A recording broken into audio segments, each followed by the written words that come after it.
start? Yes, please. Imagine this, you're starting a new job and you don't know anybody around you. How do you think you would feel? Probably pretty nervous and uncertain. Today, I'm going to be talking about forming work friendships by using effective communication skills. While a lot of people here have worked here for multiple years, this can assist in new employees starting with this department, promoting out of this department, or even outside of work. Again, these are just basic communication skills. As someone who has had to start a new job within the last 2 years and a new department within the last 6 months, this is a topic that I wanted to research to utilize for the future. So, I will explain some basic techniques and skills that can help build relationships and form new friendships. There are multiple steps when attempting to form a work friendship. The first is initiation. According to a 2017 online article, Effective Communication Between Workplace Peers, authored by psychologist Lee Richards, initiating a conversation with the intent of building a friendship includes making it a priority and encouraging and enforcing positive behavior.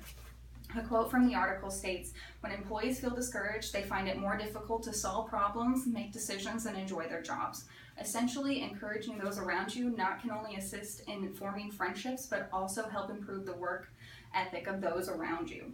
An example of this would be an employee coming in or a coworker, you going up to them, asking them how their day is going, and they giving you a negative response. You could respond by saying, "I can understand why you would be upset. That's a lot of work. Please let me know if there's anything I can help with, but I know you're going to do a great job." So, now that there's been interest shown, it's important to know the communication steps in actually forming the friendship.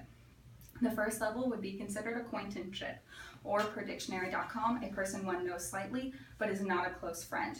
An article written on April 1st, 2011 from lifeoptimizer.org titled 7 Ways to Improve Your Conversation Skills specified unique ways to improve basic communication skills.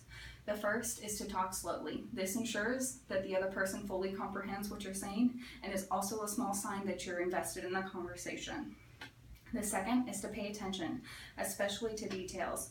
As pointed out in the article, people with good conversation skills tend to notice the kinds of things the average person doesn't and bring such details to the conversation.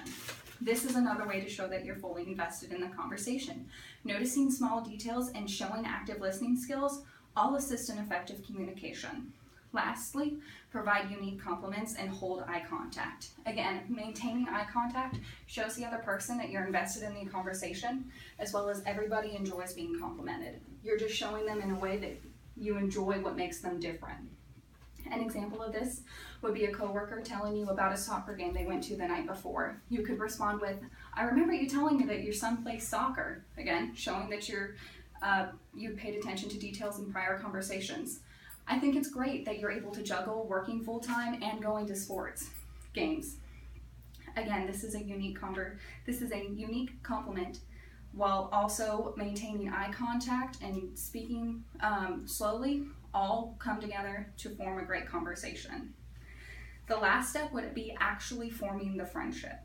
On February 23rd, I accessed a website that was specifically dedicated to the psychology of conversation around a concept by Norman Markle, who has a doctorate in psychology. The article discusses the norms of friendships. The first is the way you address the person you're talking to. If you're talking to a friend, you're more likely to use a nickname or at least their first name instead of ma'am, sir, Mrs., Mr., that sort of thing.